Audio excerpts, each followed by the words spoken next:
podcast. We're going to be talking about tech businesses and tech valuations with Giovanni. Um, he specialized in that area. Giovanni, could you give a little introduction about yourself and your experience? Yeah, absolutely. Hi, everybody. Yeah, I've been in tech for the last 30 years. The first 10 years, I've been with system integrators, and I've been, at my own company. And then eventually, I got a finance degree from FIU in Miami, and I started doing M&A, tech, and mostly on an international basis. Um, Mid-sized companies, transaction values were always somewhere between, let's say, 20 million and 273 million, I guess was the largest. So somewhere between 20 and 30 and 300 million. Um, Mostly represent the seller, although I've done also buy side. I guess my highlight deal was represented Samsung in their first acquisition after growing 18 years organically. So that was a bigger one. We bought a company here. I'm actually in San Francisco, and we bought a company in Silicon Valley. Um, yeah, so that's and when we talk tech, I touched in e-commerce, ad tech, data, big data, and nowadays it's called AI, cyber, gaming, kind of a little bit of everything. I'm old, so I've been around the block for a while. That's Great, great. great. That's great. So, right off the bat, do you want to go, Ansi? Yeah, I was just gonna say, we were having a question, a quick discussion right before we went live, and you said something, Mark. You said Giovanni. I'm sorry. You said something that caught my attention. Is that all tech companies are basically Delaware corps, and we were kind of going back and forth into that. And I just wanted to know, is it more of again, like I said, is it legality? Is it formality? Is it because investors that invest in tech companies, they are aware of the formalities of Delaware corporations? Does it make it easier? So we were just talking about that, and why is it specifically tech companies are always Delaware corps? Well, first of all, I'm not a lawyer or a CPA, but I've dealt. So if you look at all the companies that went public, it doesn't matter if it's Apple, Cisco, Google, Yahoo, and then Salesforce, all of them. They're all Delaware company. Delaware is just a more company friendly state. So things are a bit easier, especially if you have a high growth company and you're looking at an IPO. Um, and I was once told that I met once with the senator of Wyoming. Apparently, the LLC, that whole thing was actually introduced in Wyoming, but then Delaware took over and they made it big. That's why Wyoming was trying to become big in crypto. The same thing, Wyoming. If you want to have a company, you don't want to have anybody to know who's the owner. You just open up a company in Wyoming. So there's certain states that have certain perks, and for especially for tech, for high growth tech product companies, you want to be in Delaware. Now, if you are a service company, it doesn't really matter. At the end of the day, you just, you be a lawyer, a doctor, a dentist, or a plumber, or whatever. You just incorporate wherever you live and make your money. But if the goal is, you know, to go public and raise capital, then out of my experience, the last 20 years they're all Delaware company. Yeah, of course. So real quick, just to get like right into it, want to shake things up a bit. Now, Giovanni, you're actually a business broker yourself. Is that correct?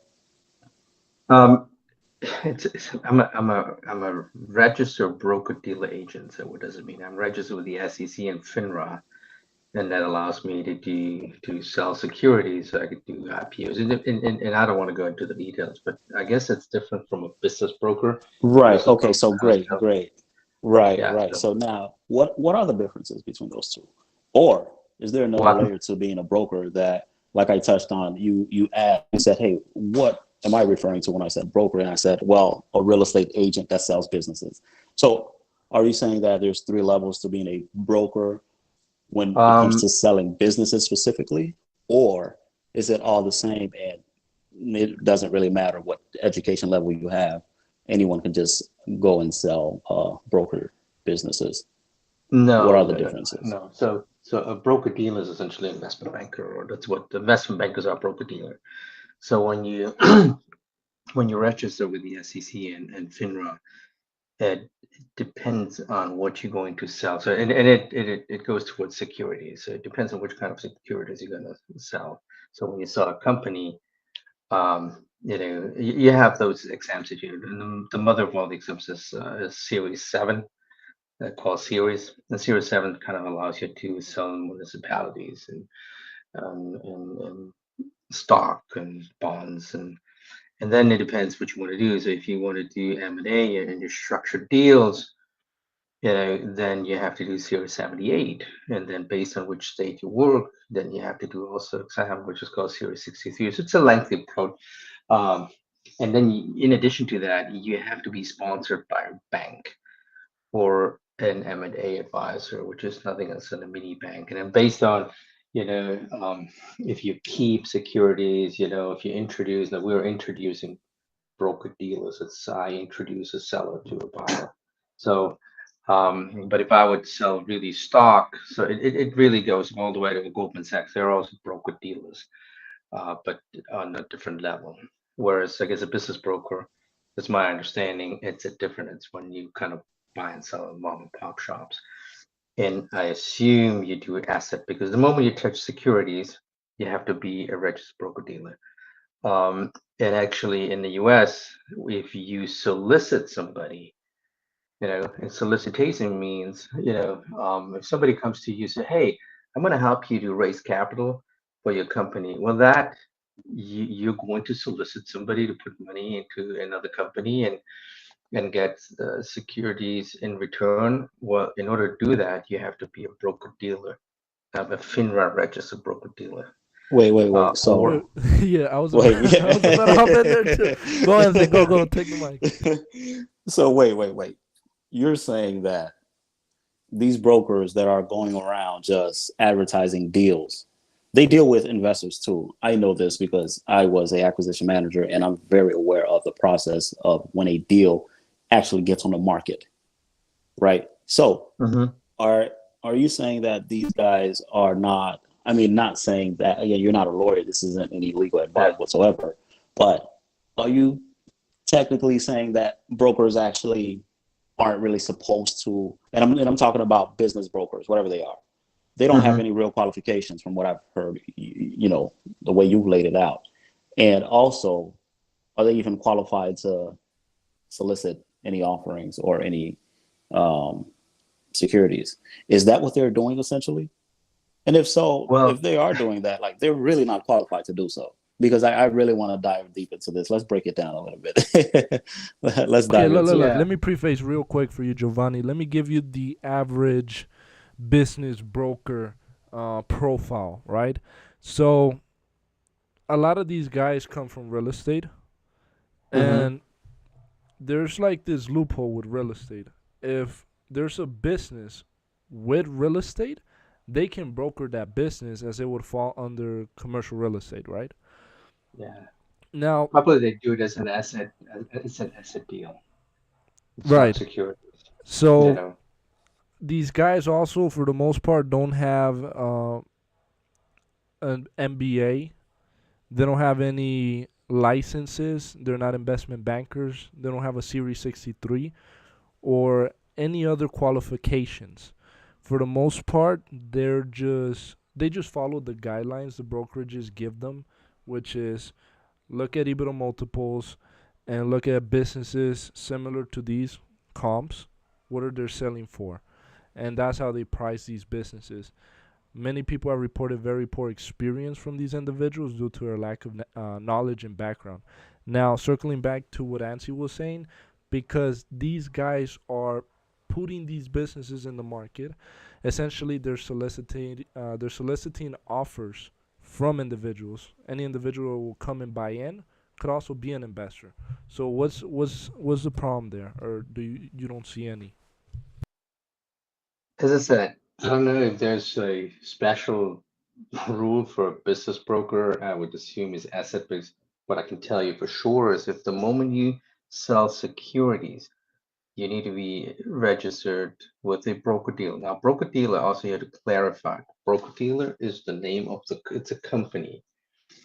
And the guy who works for the broker dealer, that's called a broker dealer agent or a registered representative. There's two names for the same kind of. So I'm a registered representative.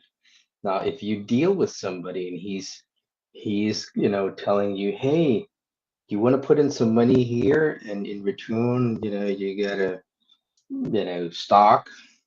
Well, you go to brokercheck.org. That's the database, the FINRA database, and you check either the name of the guy or the name of the company. And if it doesn't show up, then it's illegal. It's simple as that. So go to brokercheck.org. That's FINRA's database where you can see if you go there and you put on my name and last name, it'll pop up as I-5 equity. Okay, for So those that don't understand, what is securities? Can you define that? stock. Stock. I'm just gonna, in this case it's stock, but security. The security is also a bond. The security is so everything that what's the definition of security? That I'm going to call it represents a fraction or an obligation. That's a security, but usually it's stock. Okay, so let's follow the definition of stock. So if you are selling stocks of a company, you have to be licensed and registered with FINRA, Uh, correct? yeah, it starts already if I solicit. So if If I you're call soliciting. you, Okay. that's already, even for to do that, you have to be What if I'm registered. soliciting, but it's assets, not stock? That's a different story. Because That's a you different could story? sell the machine, you could go ahead. Look, I'm doing it right now with a company from outside of the country, and we're going to do a SPAC and reverse merger in public. So in order to not deal with all the jurisdiction of the other country, it's going to be an asset deal. So the buyer buys the assets and leaves the company behind. So somewhere in another country, you'll have a shell. That's a different story. So you can Okay. sell, you can say, hey, that bakery, the machines are worth this much, the real estate isn't worth that much, the 20 years of business and their existing clients are worth that much. So altogether, it's 5 million.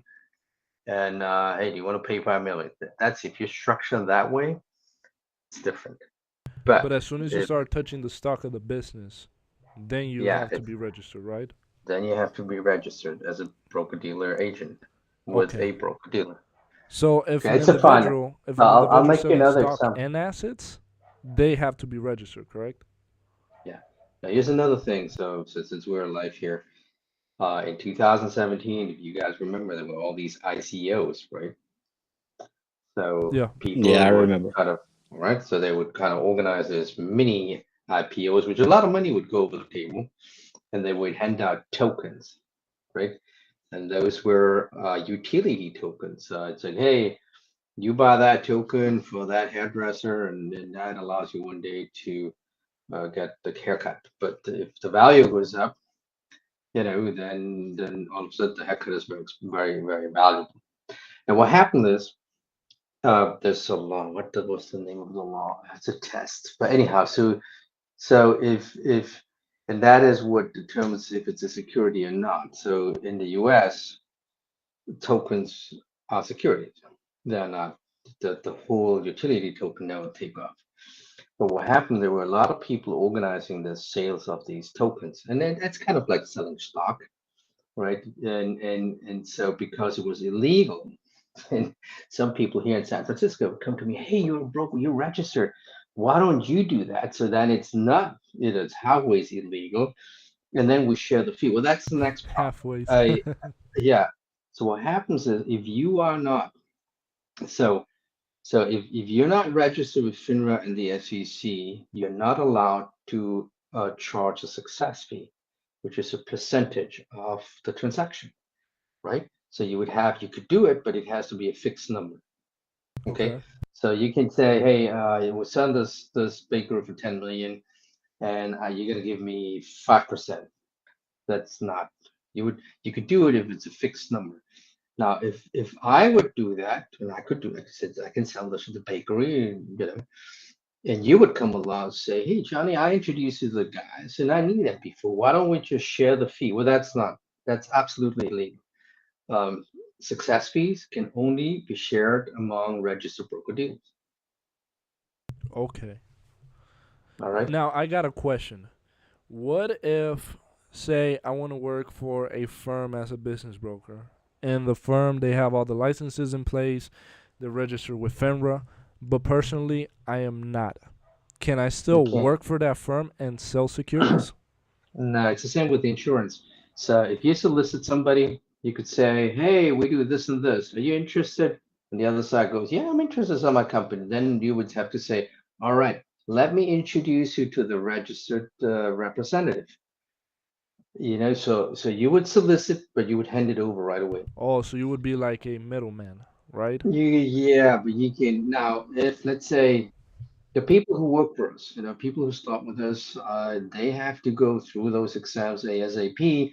Otherwise, when we close a deal, and I'd like to pay them a percentage of the deal in addition to the fixed salary. I can't. They have to be registered, representatives in order to receive a part of the success fee. Okay. But for me to say I'm gonna list this business as my business to sell, unless That's I'm registered, I cannot. okay. So it's another. So if you let's say you're selling your company or you're raising money, right? So you have this fabulous idea, you want to raise money, and you or anybody in the company can do. You can solicit investors, but neither you nor anybody in the company who does it. First of all, they all have to be employees.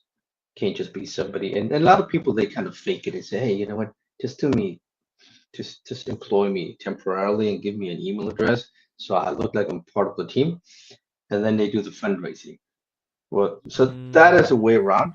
But what you cannot do is the moment you raise the money, that employee, the people, nobody can get a percentage of the money that was raised unless you're broker dealer.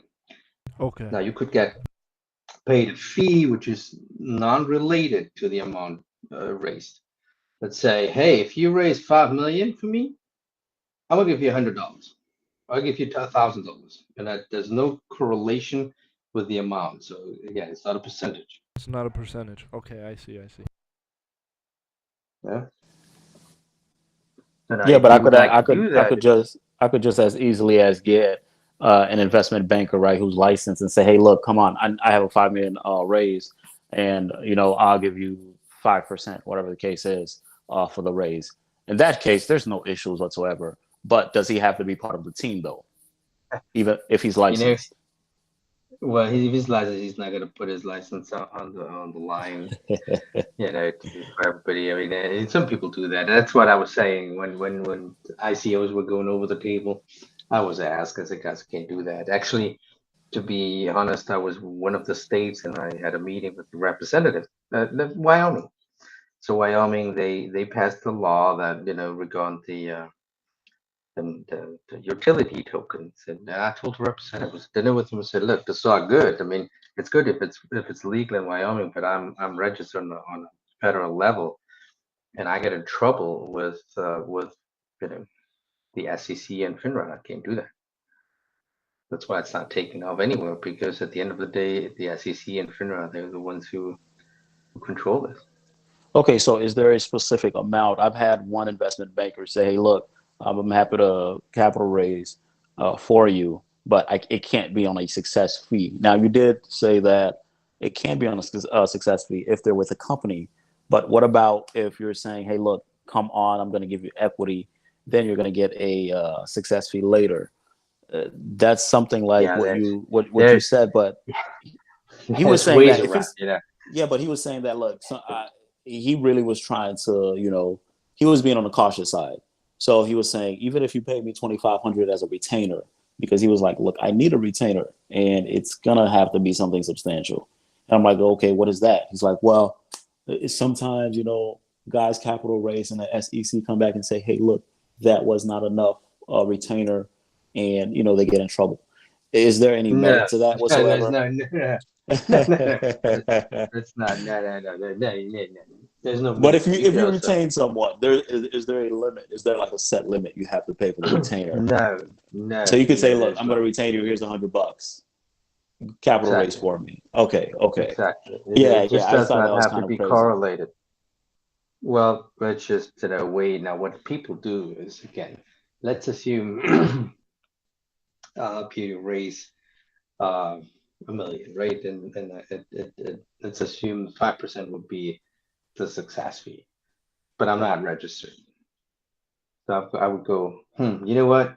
This is what we do. If I'm successful, instead of giving me $50,000, that is the 5% of the million, just pay me $4,000 a month over a year, which is the same number.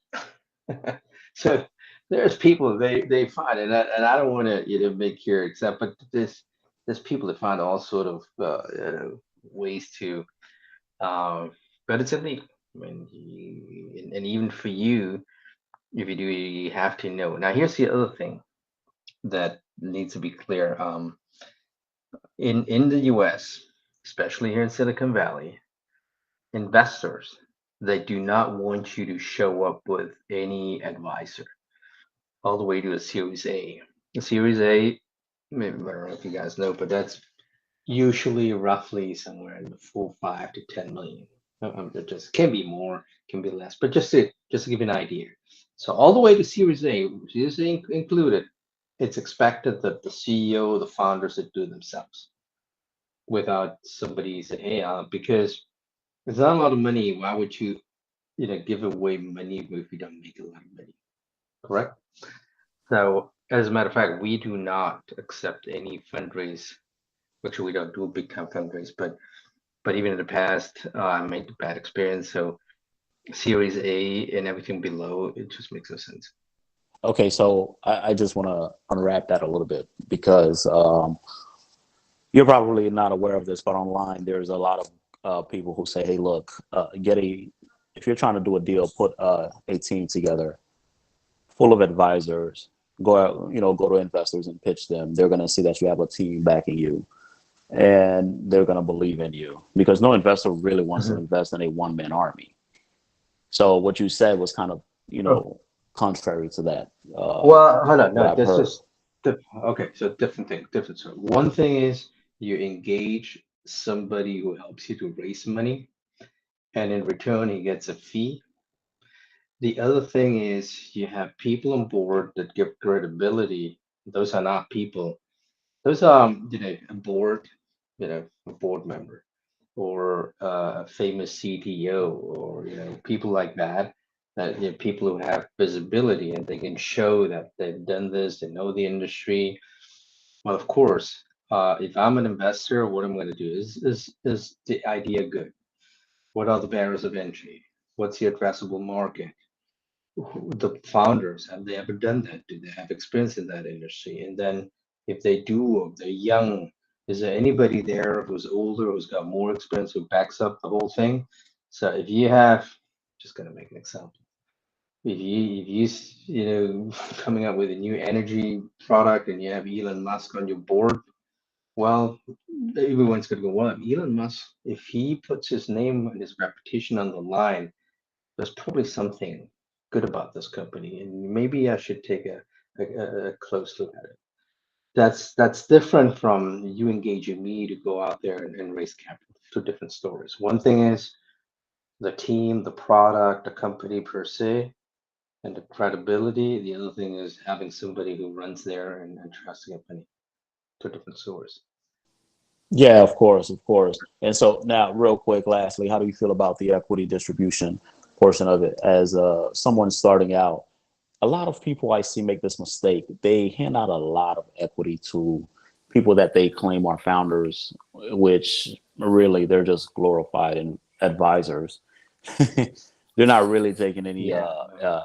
any real work, or they're not really putting a lot into it to make sure that the company gets to the next step past the pre funding stage, if you will. Right. I see a lot of people make that mistake, give out a lot of equity to the wrong individuals before they have, the correct team. And in my experience personally, it takes, quite a few people until you get like that real robust team that's super active, right? Anytime something happens, you could call them and they're right there. And speaking of investors, that's something investors love when you have an active team because they want to make sure that, okay, not only are you here, but your team is supporting you as well. So it's great if you have Elon Musk, but what good is it if he's not engaged at all, if you can't reach out to him, right? So what would you say Exactly. to giving equity to board members before you really fill that individual out? And how much would you recommend? Again, none of this is, real advice to anyone, but just from your experience, what would you recommend? Me, myself, I'm super conservative with the equity because those are expensive dollars from my experience. So but a lot of people, like Yeah. I said, make that mistake. So what? How would you come into this situation here? Well, I would I would give equity only to vested people, and that be invested over. So I would agree with you. Something you hand out very, very sparingly, and only after somebody has done something for you, not only because he puts out his name. Correct.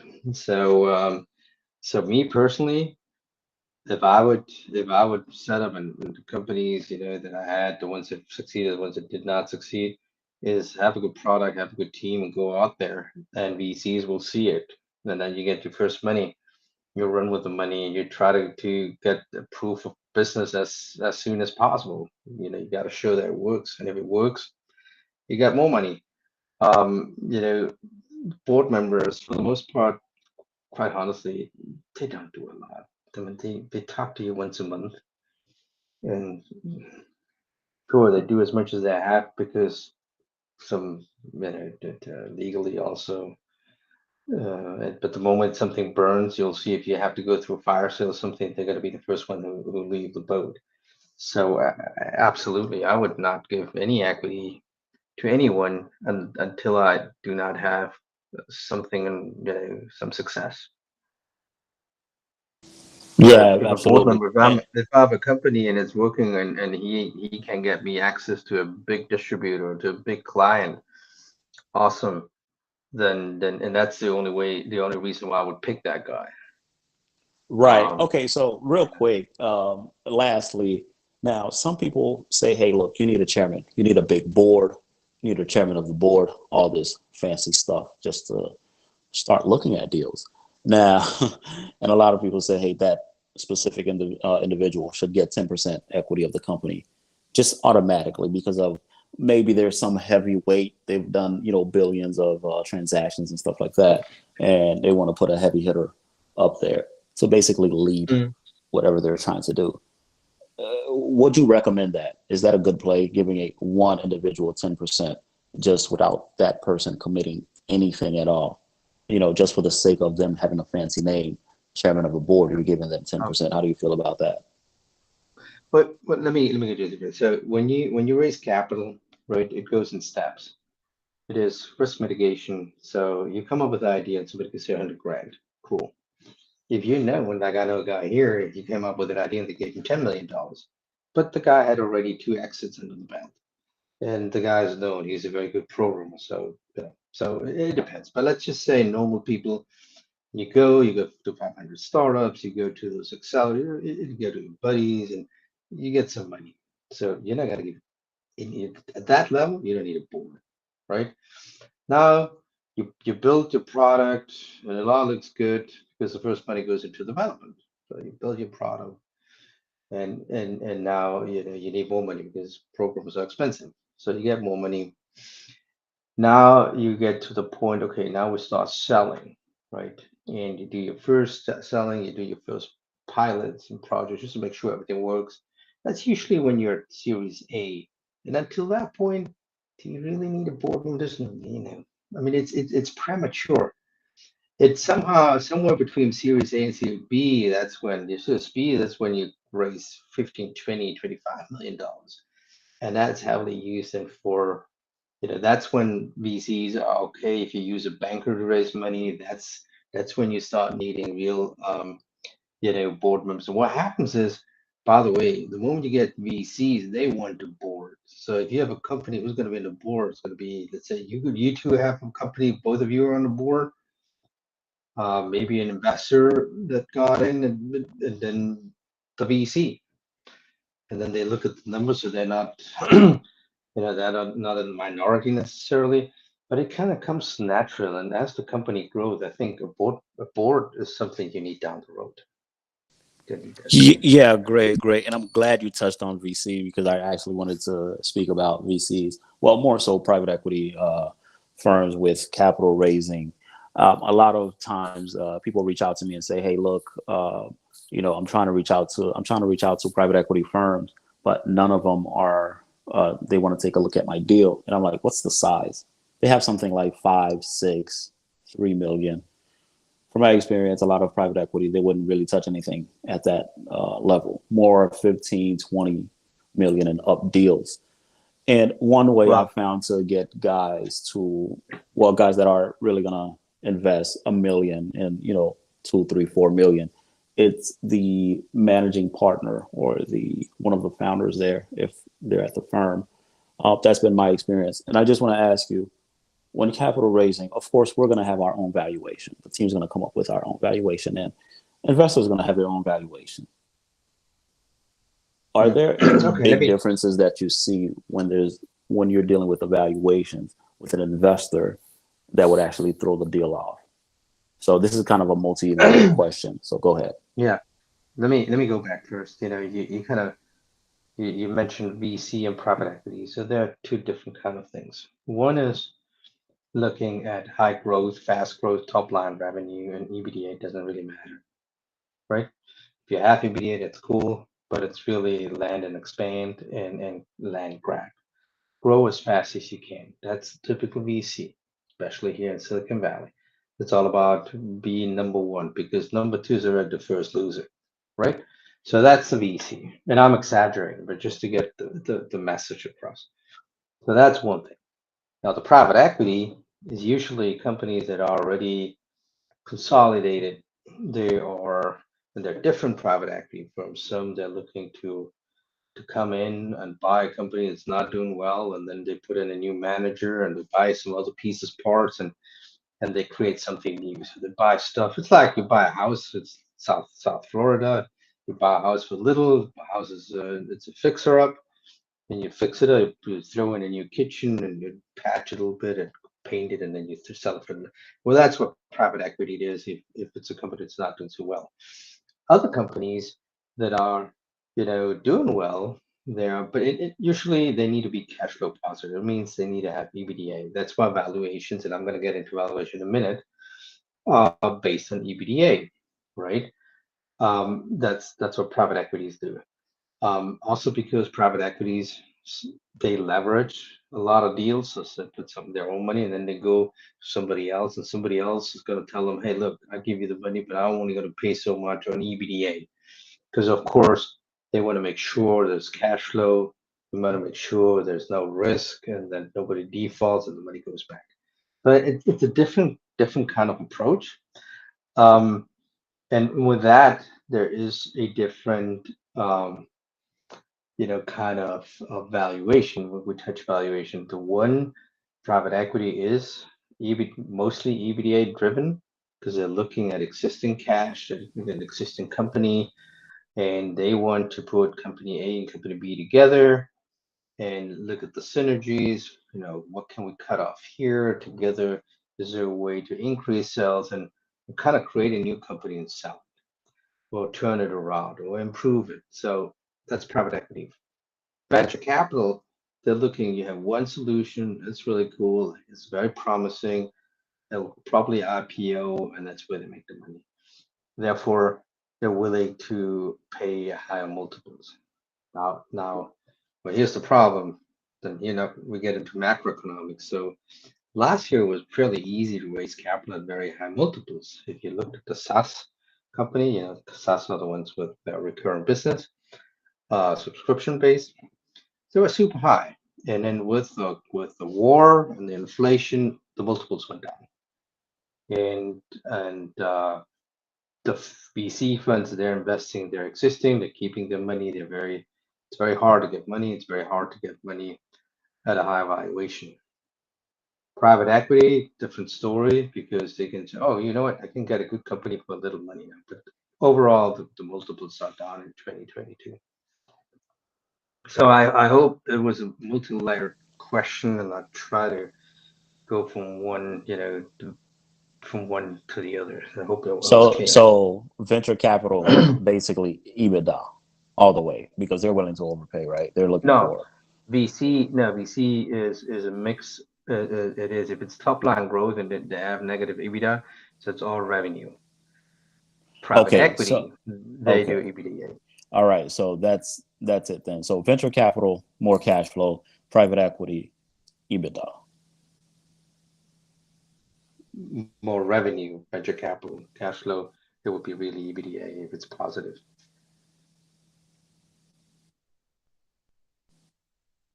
The revenues of the EB business. They don't do acquisition, they invest, and they invest in idea and the growth Okay. potential. And then if you're growing year out, month after month, year after year, you have a high growth, and you look like you're going to be the next, it's going to lead towards an IPO. They're not interested in having, in you wanting to save money. You be cautious where of course you have to be cautious, but they want you to grow the company as much as possible. Therefore, there's only revenue, and therefore the valuations are on revenue. Private equity, on the other hand, they want a consolidated company or a company which is really in bad shape, right? So they look at EBITDA, and the valuations are based on EBITDA. Okay. Now, Let's. here's one thing that I want to also say. Over the Uh, last 20 years, all those multiples, they are just a way to start a conversation, because then eventually the car trading starts. When the car trading starts before, I mean, a company is as much worth as the seller is willing to give it away and the buyer is willing to pay. So again, the I would caution everybody to, when you do these private deals, to look. Yes, you look at multiples, but that's just a starting point. right. So I'm not gonna make names, but I was representing a very, very big company Yeah. that everybody knows, and we were buying a company, and so the seller wanted a number. They had $75 million in their mind, and the buyer, which I was representing, they were telling me, look, we're not gonna pay more than 40 million because our competitor, they bought a similar company, they paid too much and they lost their face, and we don't want to lose our face. So that's why we're not going to pay more than this. So here we go. No, no multiple consideration whatsoever. And then, I just had to sit down with the other bankers. Okay, we need to find a common ground. So how much do you think you can go down? How much can I? That's where, you start negotiating. And you start tweaking the screws here, the screws there. Well, I'll give you this, but you give me that, and at the end we found a number which was in the middle, but nobody knew it was in the middle. It was never public, so there are all these politics and tricks. So you start with a number that can be supported by multiples, but Right. at the end of the day, it's up to. That's why you got a good banker who represents you and gets the deal done and the best deal for you. All right. Let's break a little into that. So where do? Okay. So you said venture capital. They mostly make their money on the IPO, right? uh, on an exit down the road. On the But exit. they're both, they're both looking at the exit. But So they both usually make their money on venture their is exit. it's risk capital. Well, venture, it is a risk capital.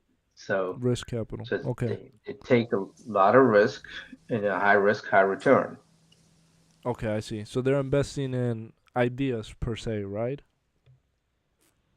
And so with the series, series A, series B, series C, that's what I was saying earlier. That's where they mitigate their risk. They say, okay, you telling me you're going to do this, you have already that, and that's why I'm going to give you that amount of money.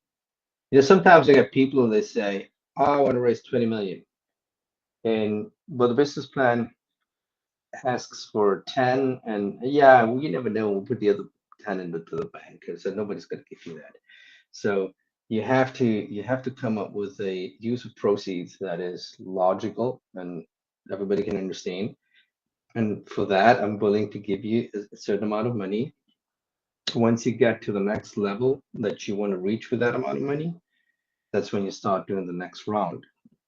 And so very often, the first investor, they might reinvest, but sometimes, based on their strategies, they only do Series A's or Series B's, and then you have to find different investors. All right, so look, Giovanni, let's shift the theme. From what I can tell, Go ahead. these are large firms that have large amounts of capital backing them, right? Um, for you to just make investments such as that, they have leverage, so to speak. They know what they're doing. They can make their profit back for the most part. The type of individuals that we're focused on are the guys that are looking to acquire their first, second, or third business or expand their existing company. The problem is they're not sitting on a fund with $10 million, right? So for the most part, these guys are raising capital specifically for that acquisition.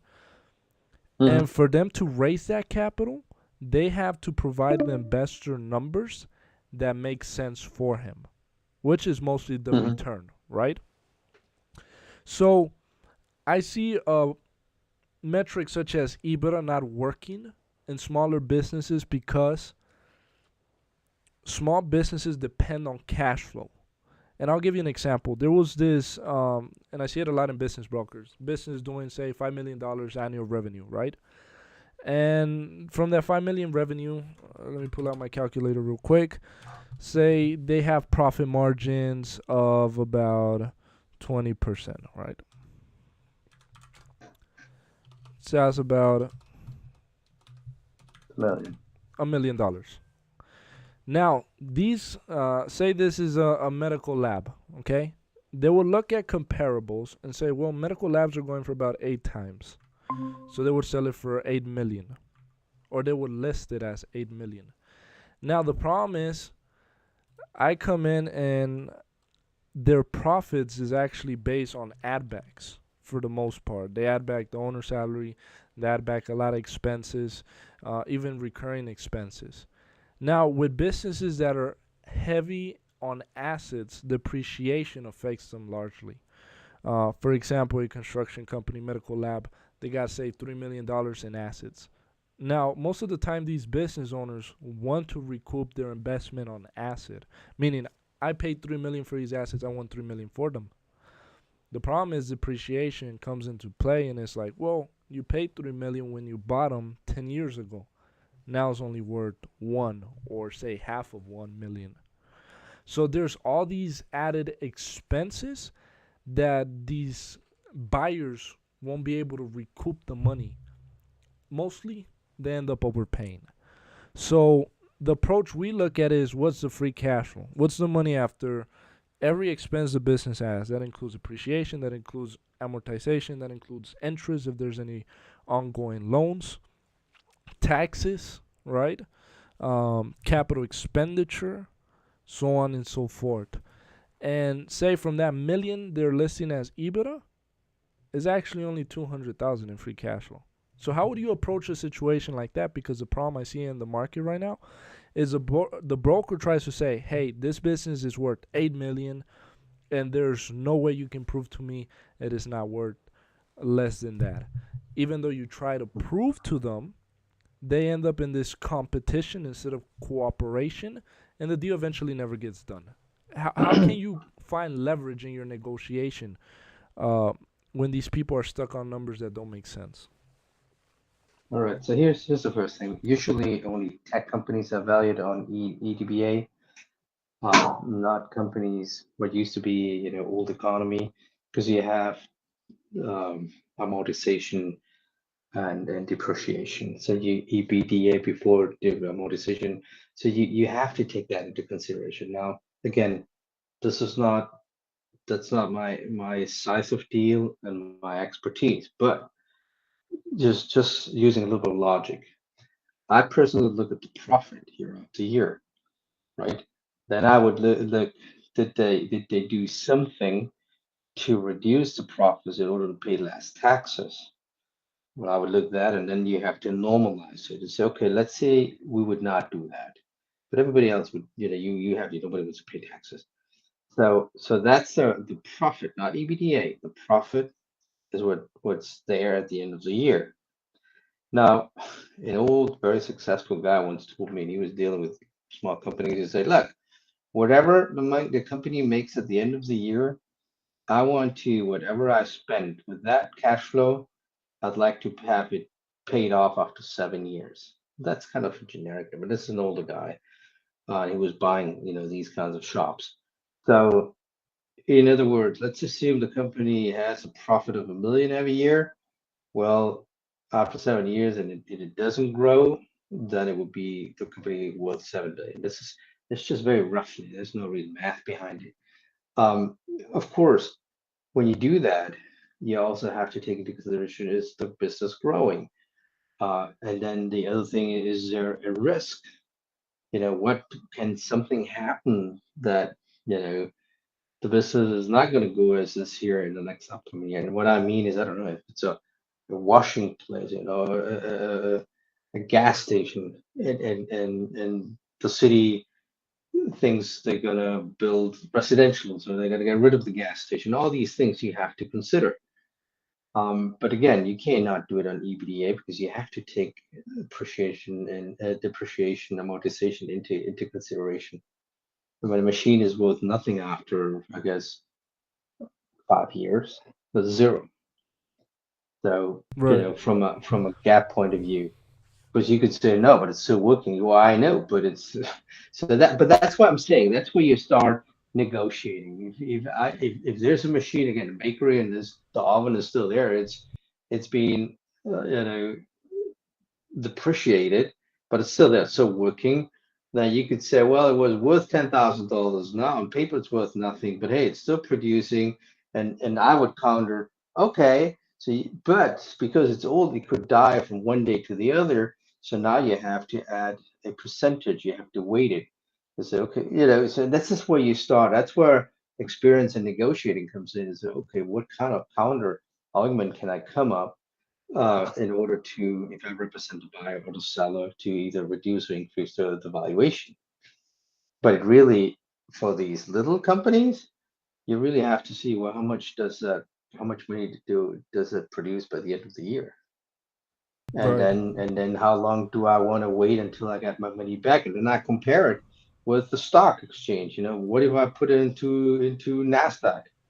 An ETF Nasdaq, how much does it go over the next 7 years? And that's where I decide as an investor, do I want to put my money into Nasdaq and this is it? I don't have to do anything more, or do I want to, mess around with these are then from a financial point of view, the considerations that you have to take. Hey Giovanni, very quickly, not to cut you short, but can we restart the call? I'm gonna send you a new link. This one is getting buggy. People are telling me from the live Okay. stream they're not hearing it good. So let me resend you a new link so it could refresh. That fine? Yeah, it's cool. Awesome. Thank you. So I'll hang up here and Yeah, I just hang up log and in I'll again. send you a new link. Okay.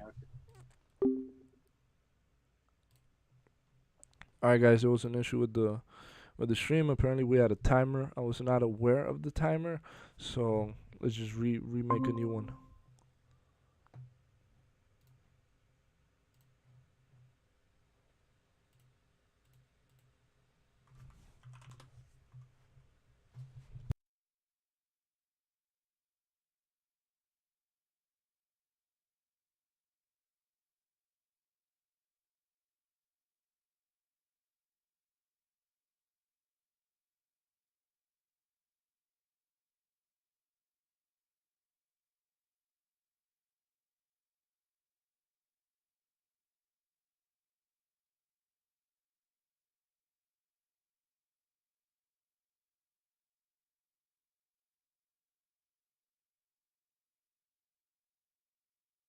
All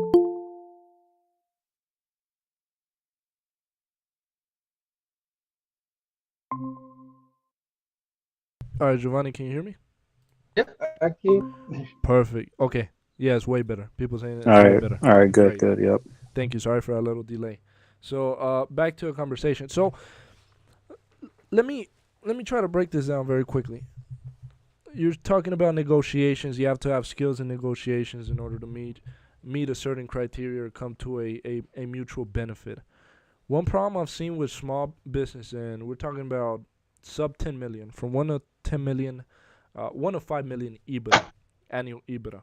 Business owners are very emotional about their business. The business is their baby, right? And most of the times, these individuals don't have, either have never thought about selling the business or is their first time selling the business. So when it comes to numbers, they don't have nothing to base themselves off. And I'll give you an example of an encounter I had. I called this guy up. He has a construction company. He's doing about 2 million in annual revenue. His net income is $250,000.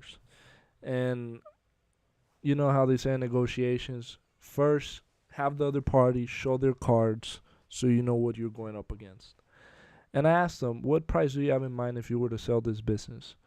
And this individual told me the price he was going to sell his business for if he was to sell it was $5 million. 250,000 net income, but he's asking $5 million. Number wise, Mm. that makes no sense, and it will take us over a decade to ever pay that off. So, for the first 10 years, we would be in the negative unless we structure a 30-year payment plan. So, how can we bring these guys down and make them understand what their business is actually worth, not what they think it's worth? Well, the only way to do that is you show how similar companies have been sold. If you know, that's why, again, if you work with a business broker or somebody who helps you out there, you really want to make sure that person knows the industries, knows the ins and out, and understands how much similar companies were sold. I mean, in tech, you go you go into pitch book, right? So go to pitch book, and then you see private private transactions. Again, construction company, I don't know, but there are for tech, there are certain places where you go, and then you can show somebody and say, hey, look. So when I do evaluation, let me start from somewhere else. Yeah, The way I do it is I really go in to look at the current market comps. So similar companies, how are they that are public? How are they valued? And then you can see the multiples on revenue, the multiples on EBITDA for this year, for upcoming year. Then because your company is public, is private, so you need to apply a liquidity discount, which is usually 10%, 5%. That's up to you how you want to negotiate, right? So, and then you look right, at two private comps, similar companies where it sold for how much in the last 1, 2, 3 years, also there to get an average. Then you compare public with private, and then you go to your client or to the buyer or seller, say, hey, look, we looked what are the actual comps right now for how much have similar companies be sold. Now, if you guys do it locally and you guys are in Fort Lauderdale, well, you really have to know for how much are usually these companies sold in the area, you know. And then yeah, I would go back to my God and say, hey, look, you're asking 20 times EBD, 20 times profit, which is a lot of money. Not going to happen. Because look, these other company, that company has been sold for that amount of money. And then, by the way, as you know, the interest rates are going up. That means nobody's going to build anymore. That means real estate business is going to go down. That means you're going to make less money, at least for the next 2 years. Hence, your company is not 5 million, but it's probably worth 1 million. right, you right. know, and So, so that's why I'm saying you really have to understand. And again, I'm not in construction. I'm just trying to use common sense. If you're in the construction business, you know these things in and out. right. Right. So the problem I have with comps personally is that comps are more or less a guess because every business is different, right? Now there is a way you can find out the value of a business. It's called the enterprise value, and then we got the equity value. Do you use or apply any of those two? No, you know what? And even for those little ones, there's like a seven. If I go back to universe, there's 7 or 8 types. But at the end of the day, if the companies are small, you use multiples, and also because everybody can understand it. I mean, if I would now start talking about a DCF, a discounted cash flow, probably if you don't have a finance background, most of the people not even understand what I'm talking about. And even a DCF can be manipulated because a little tweak here, a little tweak there changes the valuation big time. Um, so all these other types, Let me cut you there real people, quick. Do you yeah, do you agree that valuations are biased? Let me explain what I absolutely, mean. Yes, because I've noticed sure. sellers tend to have the business value to their benefit to where the business they could get the most they can. Buyers they value it to a lowest amount to where they could get the best deal. How do you combat the Sure. bias? Well, you have to, it's like every advisor, you have to scare the shit out of him. You know, you just, yeah, you gotta tell them, hey, That's look, my look at favorite your, tactic. well, yeah, I of love course, it's that. every Boston consultant because of that, they walk into your company and say, hey, if you continue like this in a year, your company is gonna be dead. And, and the same thing here, you do well, you look at your crane, it's old, it's been there for 20 years, it's all rusty. Look at your trucks, they're all kind of messed up. The company's not worth, We need and the maintenance on economy is going everything. down. Yeah, And then I and then like you, that. you have to convince him, well, wow, no, the 5 million, not in a million years. Look, and then he's gonna come, yeah, but and that's negotiation. That's why you pay a banker or a business broker who's witty and is knowledgeable. And again, you just use the multiples just to start a conversation. That's why I said Mm. earlier, it's just to start. You could also, Okay, excuse my now French, but you now we're you cannot talking. say, oh, I pulled that number. You could also I pulled that number out of Yeah. but you're not gonna do that. It's not professional. So it's like, Right. you come on with all that math and look very wise and very intelligent. And it's also true. Hey, Mr. Smith and Mr. Whatever, they sold last year the company for this amount. Why are you asking 10 times their price? That makes no sense. The same with houses. And in your neighborhood, if the square foot is sold for $500, well, it's $500. You can't Right. ask $1,000 unless the house has amazing views, everything's amazing. But then again, what's the resale value? Would you Right. pay for something which is not, all these things, they just kick in. I've I've I've I've noticed there's two approaches with somebody that comes to buy a business, right? One is so I don't know if you've heard of the search fund model, but Harvard started the search fund model. And it's essentially these individuals who are professionals, say a doctor, a dentist, a lawyer, and they want to branch off from instead of them working for a firm, they want to buy into one and have and operate their own firm. As you've noticed, a lot of these type of businesses, like dentists, smaller practices, is usually one, two people, right?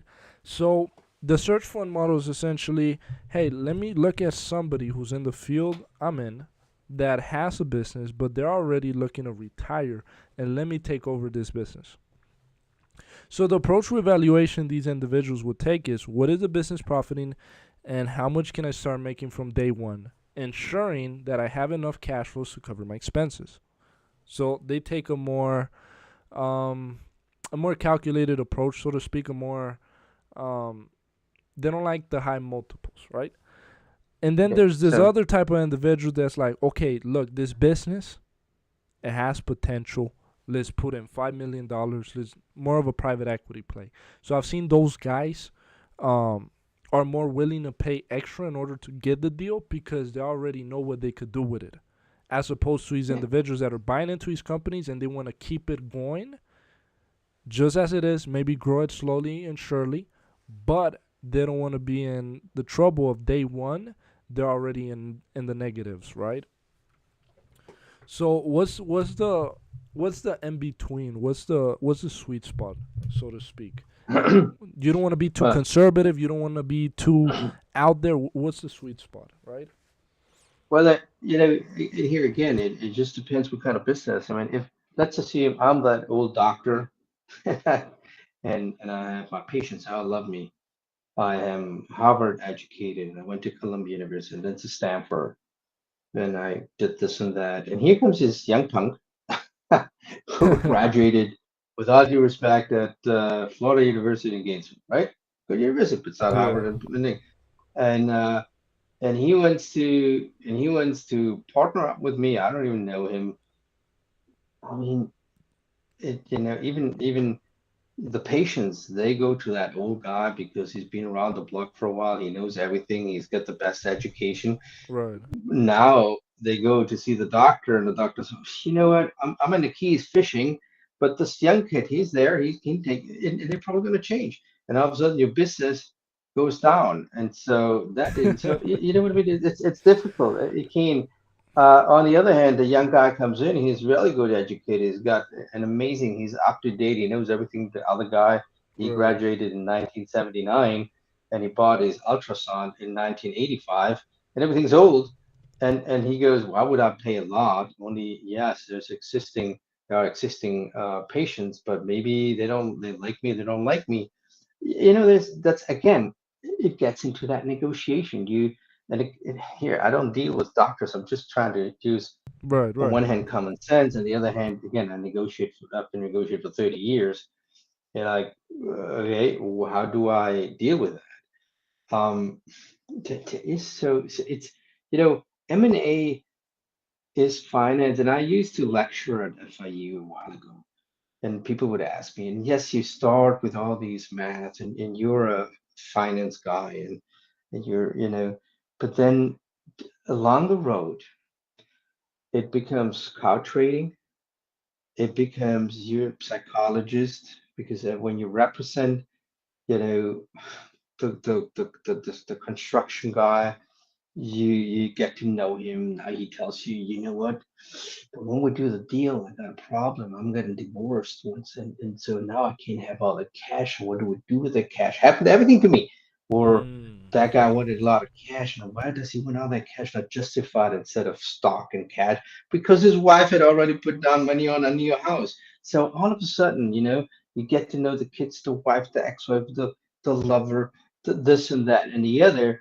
And as a deal maker, you have to put everything together and be psychologist, priest, banker, deal maker, and it's not easy. It's not easy. That's why if you pay somebody for Hmm. the services, because he's got to do all that stuff. Okay. So from what I'm picking up from what you're saying is essentially surface level negotiations will never give you the best results. You have to dig deep and find out what's happening with the seller, the reasons and motives behind the sale, and then leverage that. Yeah. Correct? Yeah. Look, when I was young, I, you guys remember Ross Perot? He was the founder of ADS, and he had, you know, been run for president. And besides that, so I knew people high up that started EDS. Yeah.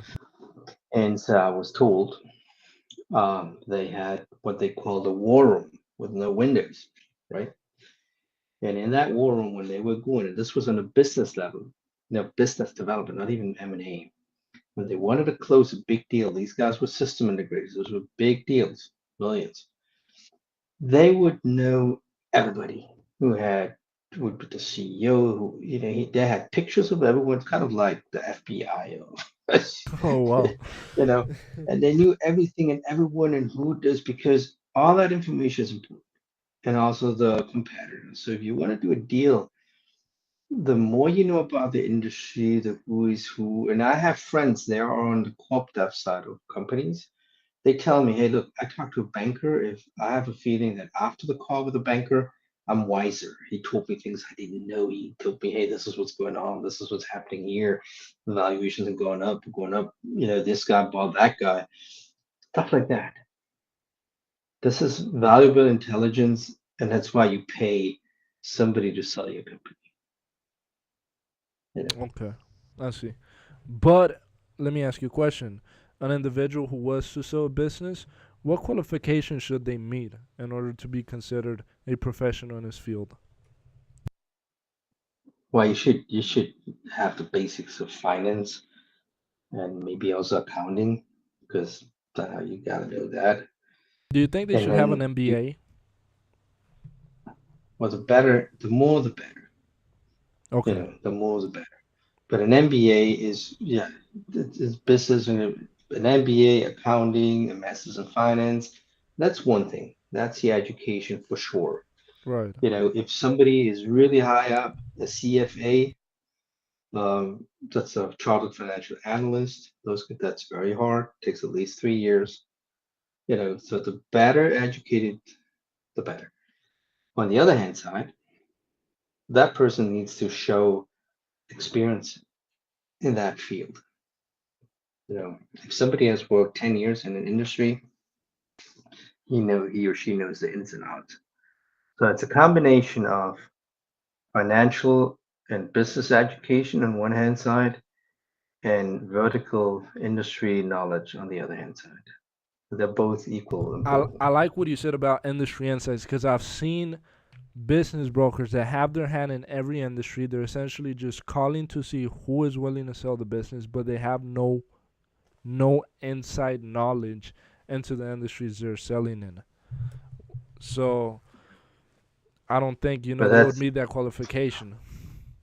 that's like a blind man talking about colors. Yeah. Why Oh my would you god. believe him? That's a great analogy. Yo, Yeah, I I wish mean, we had a business broker on this call. That would be I we try. could a I little told back and Giovanni I forth, tried to bring one on. I a tried to little bring one back and on. look, these guys they get so defensive. I'll tell you that. They get so look, but at the end of the day, there's a lot of misconceptions in the industry. There's a lot of misinformation in the industry, and what we want to do is shine light on that. Because, the less you know. I've always said this, when you know nothing, everything sounds good. They could sweet talk you all ignorance day. is bliss. Correct. They could sweet talk you all day. And that's a problem I've seen. I've seen people buy a business go broke in 2 to 3 years because they overpaid. They thought the cash flows were 1 million, but they were actually 500,000. Now the next year they're negative 500,000. Then the next year now they're 1 million in debt. They can't bring nobody to service that debt. Then what happens? Bank comes, sells the assets. Without assets and equipment, you don't have a business. Employees leave. It's over. So what we want to do is Yeah, prevent those extreme scenarios. And as soon as you buy the business, from day one, you're profiting, you're positive. Maybe even a little cash flow, but you're still positive. You're covering all your expenses, and you can grow from there. You don't want to go from day one positive to day two negative, right? yeah. In all the years that I lived in Miami, unfortunately, and my background, I was born, I grew up in Germany. As you can tell by my name, my dad was Italian, my mother's from Spain, so that makes three cultures. And I spent a lot of time in France and in the UK. And in Miami, there's all these people from there and also from South America. And what happens is a lot of people come to Miami, and there's a lot of them, but more Miami, out of the country, these countries too, because they want an investor visa.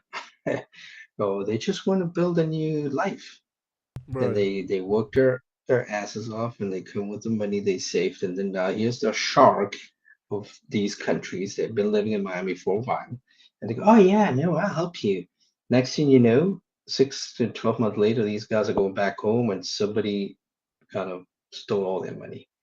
Because there's Wow. there's a lot of I mean, there are a lot of foul Damn. people there. So, and I hear that from people coming from Colombia, coming from Argentina, There's a lot of people that are not willing to work hard. They have no knowledge, no education whatsoever, but they know how to sweet talk and pull So the they're just money. out here You scamming know? people, basically. Oh, absolutely. Wow. Let's talk about receivables very quickly. What do you think the valuation on receivables should be? I've heard in certain industries the collection on receivables is very low. Say they got 1 million, they collect on 10, 20, 15%, right? So you pay only what you can collect on, essentially, or its liquidation value. How would you approach receivable, especially if a company has, say, $1 million in receivable with a 20% collection rate? You know what? That's something. I don't even have an opinion on that because in tech, that's usually not something. It's not a big deal. So it is. I could not even. I don't even know what to say to that. Let's talk about tech companies a little more. Is there a lot of depreciation in these companies? I assume not because it's mostly digital products, right? There's nothing zero. Well, hold on. There's none in software companies. Hence, the reason venture capitalists prefer to invest in software companies. Of course, if you have a if you hardware, I don't know, and even there, because even the hardware at the prototype level at the beginning, you don't have a lot of production. Very often, production is outsourced to China. I recently met with a drone company for agriculture, and they fly 3 to 6 feet above ground and spray and it lead less water, but it's just the intelligence of the drone going up and down. They had 13 programmers from Tesla, so it's a self-flying drone, and you just put in the map. So at the end of the day, it's software, and software is a bunch of PCs, and there was nothing. So that's why I was saying earlier, when you tech is probably that's the only industry that you really value an EBA. So there's not a lot of depreciation. EBA. E, So EDBA, yeah. EDBA. EBITDA, EBITDA. Okay, okay. Um, okay, that makes sense. Cause especially these brick and mortar companies, they got a lot of depreciation. They got a lot of amortization. Say they buy a piece of equipment over for $1 million and they're only making 1 million, and they amortize it over 10 years. They break it down, right? So there's a lot of these loopholes that they do in order to essentially show an increase in cash flows, but is actually not Hmm. there. Actually, that this is a great segue. How do you ensure the quality of the financials you're receiving from a seller? Yeah, How do you you look ensure into that's that. raw data? Yeah, well, hey, you know what? You have to trust the auditors or the CPA. If it's a small company, it's going to be a CPA. And then you just have to here again. If you're knowledgeable about the industry and you look at the line items, you detect if there's a fishy number, right? If you know the industry in and out, you know what the normal expenses are, you know what you have certain ratios in your head and you know them. And if you look into the numbers and they're off, well, the other thing is, which I like to do, is look into trend lines. You just look at the most important line items and say, okay, what's the trend here? Um, so yeah. Okay, what do you think about businesses with irrational cash flows?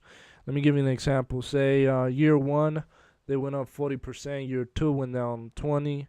Year three went up 70. It's just very volatile cash flow wise. Well, what do? You normalize the numbers?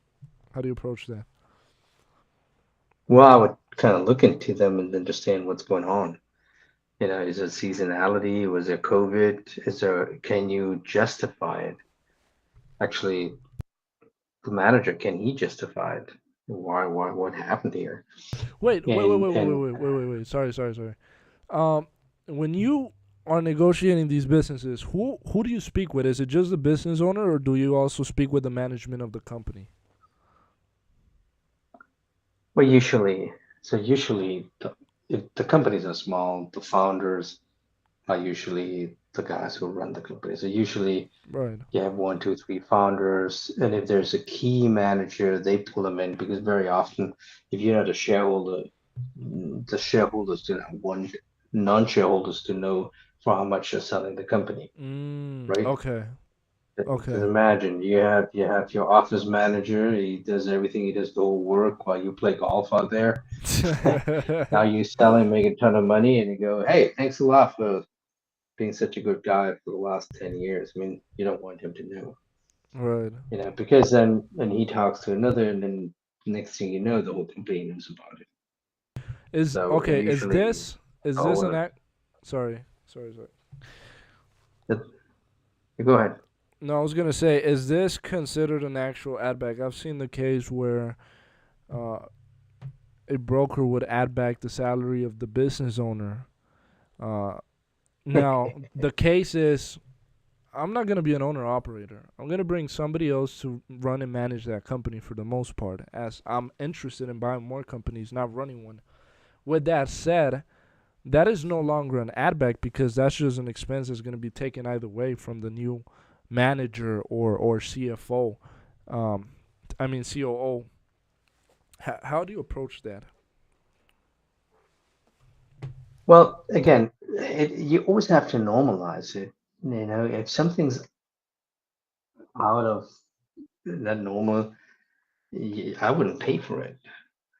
If I mean, and then it has to, is it a way to deceive me as a buyer, or did the guy do it in the past because he wanted to save on taxes? Because it's another thing that's kind of legit.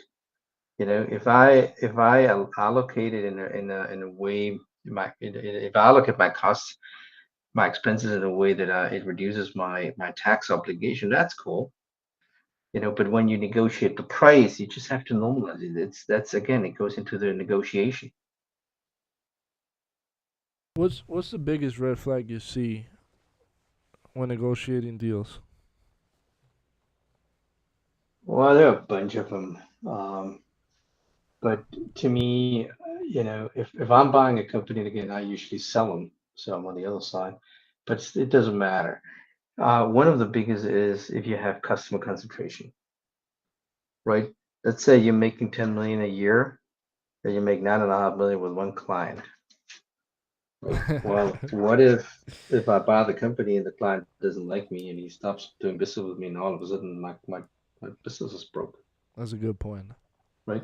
So how do you approach that? So that's what's called customer. Well, that I don't buy it, or I'm going to reduce the price big time, or I'm going to add up an earnout over the next 2 years. And so if the company was worth 10 million, well, I'm going to give you 4 million at closing, and then for the next 4 years, 2 million every year, just to make sure that the client, there's ways to So protect like a yourself. contingency.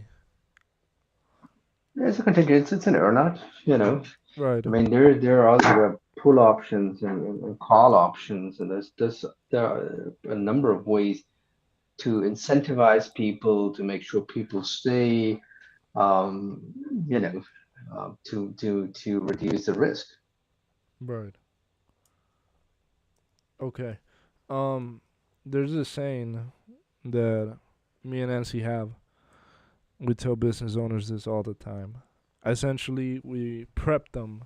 And we tell them, look, John, the more you take up front, the less you get over time. The less you take up front, the more you get overall. And let me break it down. If a guy wants to sell his business, and let's say they're doing 500,000 cash flow, right? And he wants a four time, that's $2 million. And he says, I want $2 million 100% up front. The problem with that is we're going to be giving out too much money to a point where we're going to be negative, and it's going to take us 3 years to recoup our investments before we start cash flowing, unless we inject capital. But we tell them, if you could take a percentage up front and we could break down the rest over a series of years, and let's say we could even offer them more, Say we offer him $3 million over 10 years. That's 300,000 a year, and if we got 500,000 in cash flows, we can easily pay that and still be retaining 200,000, right? So, what's your approach with business owners that want everything up front? Do you discount the purchase price heavily, as opposed to somebody No, who takes a payout? no. As I said, I represent sellers, and Okay, cash is king. So I would always say, hey, get the money and walk. And with that money, because hey, does you have to discount because 3 million today is not 3 million in 10 years, right, right? If you correct, compound it, if you then all of a sudden 10 years, depending on the interest rate that you're applying, but that could be 6 or 9 million. So if you offer me 9 million in 10 years, then I'm happy to divide this 9 million times 120 months. But if you say it really it is not the same thing. So usually, if there is a reason for risk, it's either cash at closing 100%, or at the most 80%, and then the other 20%, over a year or two. You get a, I have a friend of mine. He's done 9 exits in his life, big times, like 400 million. And these are big. 9 exits. Uh, 9 exits, and he was one of the managers of Sequoia Capital. I mean, he's done very well, and he would always say, "Hey, look, an earnout, that's like you sell your house, the new owners move in, and you're still in there for the next 2 years. It's kind of an awkward feeling. You live in your old home with the new owners, and you're all together, and that's most likely not going to work out. Right, So you want that handover period to be as short, also in the interest of the new owners. And you as a buyer, if you cannot stomach 3 million, well, try to get the money from somewhere. And that's what all people do. I mean, they out of 3 million, they put 600,000 themselves on the table, and they finance the other 2.5 million from somewhere. right, And that's a lot of the leverage buyouts. That's how they work. right. Okay, let me ask you a question. You said you represent business owners on the sell side, correct? You help them Yeah, sell their business. yeah, Okay, and when you do is, I'm sure you get paid a commission of the sale, correct? yeah, successfully, yeah, And for you to receive that commission, like we said earlier, you have to be registered, correct? yeah, If the payment or the purchase of the business is partial, do you receive a partial fee? yeah. You If there's do? an earnout, I get the money whenever they get the money. Okay. Yep, So I'd assume yep. for a business broker, it would be in his best interest to get the money up front, right? And full. Sure, it's always, there's always uncertainty, so you want to make sure, but on the other hand, hey, look, you meet twice in business. And the people, I sold their money, I've done business thereafter. As I mentioned before, eventually you become their best friend, priest, psychologist, their kids, the family, the mother, the father. I mean, you know what I mean? So there's also some sort of trust. But it's also part of the SPA, the sales purchase agreement. Right. You know, um, I mean, after all, you're a cost, and very often that cost is connected to the company. So it stays as liability. The buyer has you also as a liability. It depends how it's negotiated, and it also, in my case, it depends on the country. It changes from country to country. I see. And after the sale of the business, once you help a business owner sell their business, right? Um, do you ensure success of the company post sale, or you're just moving on to the next business? I move on. I You move wish on. them all the best. Okay. Yeah. The post-merger integration, there are companies they're specialized to do that. It's a different story because now you have to get in with HR, incentive plans. What we do is, look, when I represented Samsung, we bought a company, the sellers. So I was Samsung's banker. The seller in Palo Alto, they were telling me, hey, look, Jenny, just make sure when you're speaking Seoul with people at Samsung, We don't want to end up in their gray offices in San Jose. They had like these offices where it's like really, and they would just walk around in suit and ties, and we're in Silicon Valley where people bring their dogs and parrots and cats and whatever into the office. And their office space was like that, it's a super cool place. So, so I had to speak to Samsung. It's a guys, and I went out there to say, well, you really need to make this appealing. Otherwise, the most important asset are the people they're gonna go. Right. Um, so, Right. yeah. So we got a question for from the viewers, Giovanni. Mhm. This guy Luis Diaz asks, "What are the good industries to consolidate?" The industries to consolidate.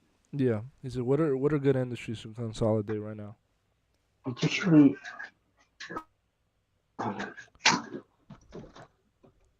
they're. Excuse me. My dog's breaking down the door. No problem. Um, you know, there are industries. It's not an industry. There's certain solution in certain industries where they're already. That's why venture capital wants you to be fast. Where there are a few big players, and the ones who were not fast enough, they're not going to attract more capital. They're going to stay there with a little size, and that's when they come to us and say, "Hey, can you sell me?" Today, I was talking with somebody in the logistics technology, not ag. Um, so there, it's still growing, but certain aspects, certain niches are already taken. So if you see in an industry, you look at the solutions, there are different solutions going on, and if some are already, if there are already few players, what's going to be that's consolidating. Others are not going to make it. More. Let me see if I can come up with a few examples. Micro lending. You Micro guys have lending. seen the booth, and then they went online. And, and there's, if you get micro, if you get money, cash advance and all that stuff, it really doesn't matter to who you go. Just it becomes a commodity. So the moment you see that they're all the same. There's no difference, and there are a few big players. That's when that industry starts to commoditize. And I know from the micro lending industry, it's starting to get there. Um, in shipping, as I mentioned before, it's starting to get there. In IoT, in the cybersecurity world, where you have cameras and sensors, I've been talking to a bunch of companies, and they're all doing the same. And I know they're all trying to sell. And for us, it's hard to pick them up because the industry is consolidating, and well, it's going to be very hard to sell them. It's going to be hard to sell them at the price they expect. But that's the other thing when Yeah. talking about valuations. So the first company gets sold for a ton of money, the second one a little bit less, and then eventually as it consolidates, nobody's willing to pay that much anymore. And the valuations just start going down.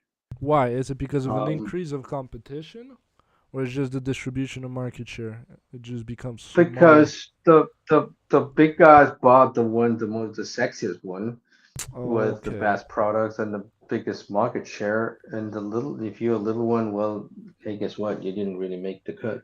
So it just So dilutes now from you there. have to.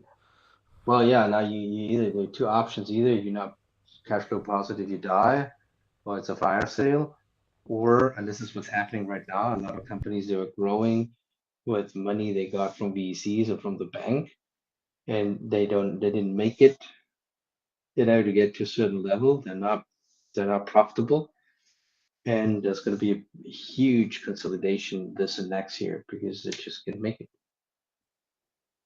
And I Awesome. see how people are coming to me and say, hey, and last time I spoke to them, they were raising capital. So now they want to talk to you. That means they were not able to raise capital.